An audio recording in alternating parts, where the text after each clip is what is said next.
pomeriggio, bentornati a questo incontro, un incontro particolarmente eccezionale. Eccezionale perché abbiamo un'attrice amatissima da tutto il pubblico e vorrei un applauso.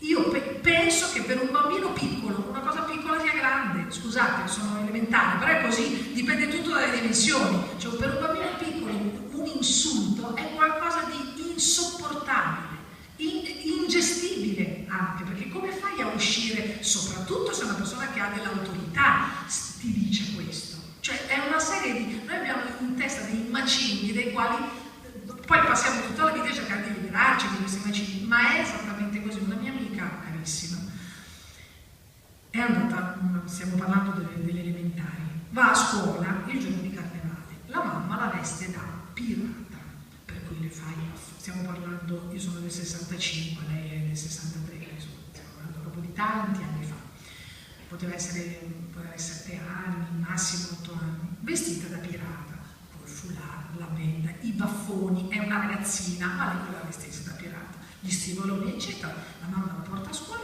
la porta in classe, aprono la porta, ha sbagliato giorno. Per cui tutti gli altri bambini sono vestiti normali e lei è vestita da pirata. Che cosa fa un genitore che ha un briciolo, ma non di cervello, di cuore? Usiamo un organo di proprio quelli che stanno lì, puoi anche decidere, non puoi decidere di non usarlo, sta là. Dice, la porto a casa, la lavo, la rivesto e ve la riporto. No, questa dice, ciao amore, vai, e la lascia in classe tutta la mattina vestita da pirata coi baffi, mentre naturalmente ride, ma terribile, è una cosa insopportabile, che ti segna a vita, dice, ma che cavolata, a quell'età, con tutta la classe che ti deride ovviamente, tu che ti senti non fuori posto, di più, perché sei venuta tutta baldanzosa e volendo sfoggiare, quindi con un'aspettativa pazzesca, dice adesso faccio un figurone, il figurone è, scusate, di merda, perché purtroppo è una figura così. Ecco, sono sciocchezze? No, certo, ma certo.